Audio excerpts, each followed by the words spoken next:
அண்மைச் செய்தி. புதுக்கோட்டை அருகே சமூக ஆர்வலர் ஜெகபர் அலி கொலை செய்யப்பட்ட வழக்கில் 4 பேருக்கு வரும் 3ஆம் தேதி வரை நீதிமன்ற காவல் விடுக்கப்பட்டிருக்கிறது. சட்டவிரோத கல்குவாரிகளுக்கு எதிராக புகாரும் வழக்குகளும் தொடர்ந்து வந்த சமூக ஆர்வலர் ஜெகபர் அலி கடந்த வாரம் கொலை செய்யப்பட்டார். இந்த வழக்கில் 4 பேருக்கு தற்போது 3ஆம் தேதி வரை நீதிமன்ற காவல் விடுக்கப்பட்டிருக்கிறது.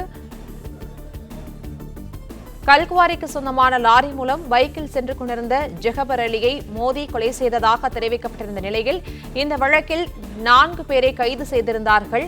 ஜெகபர் அலி கொலை வழக்கில் குவாரி உரிமையாளர் உள்ளிட்ட 4 பேர் கைது செய்யப்பட்டிருந்த நிலையில் அவர்கள் திருமயம் நீதிமன்றத்தில் ஆஜர்படுத்தப்பட்ட நிலையில் அவர்களுக்கு நீதிமன்ற காவல் விடுக்கப்பட்டிருக்கிறது. கூடுதல் விவரங்களை செய்தியாளர் மயில்வாகனன் வழங்க கேட்கலாம். மயில்வாகனன், வணக்கம். தற்போது இந்த 4 பேருக்கு நீதிமன்ற காவல் விடுக்கப்பட்டிருக்கிற நிலையில் இது தொடர்பான முழு விவரங்களை பதிவு பண்ணலாம். வணக்கம். புதுக்கோட்டை மாவட்டம் திருமயம் அருகே உள்ள காட்டுபாபா பள்ளிவாசலை சேர்ந்தவர் ஜெகபர் அலி.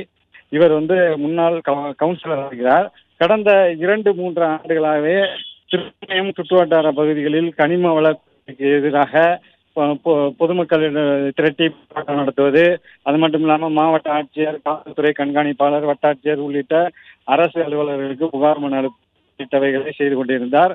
மேலும் கடந்த 13ஆம் தேதி அன்று மாவட்ட ஆட்சியரை சந்தித்து திருமயம் பகுதியில் நடக்கிற கனிம வள கொள்ளை குறித்து புகார் அளித்திருந்தார். இந்நிலையில கடந்த வெள்ளிக்கிழமை அன்று அவர் பெங்களூர்ல உள்ள பள்ளிவாசல்ல தொழுதுட்டு சென்று கொண்டிருந்த போது 407 மோதி மினி லாரி மோதி விபத்துக்குள்ளாகி உயிரிழந்துட்டாரு.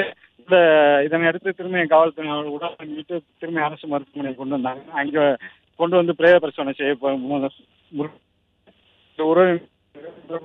மனைவி உள்ளிட்டவர்கள் தனது கணவர் இணைப்பில் சந்தேகம் இருப்பதாக கூறி போலீஸ்ல புகார் மனு அளித்தனர். இந்நிலையில் அவர் மனைவி மரிய அடிப்படையில் மனைவி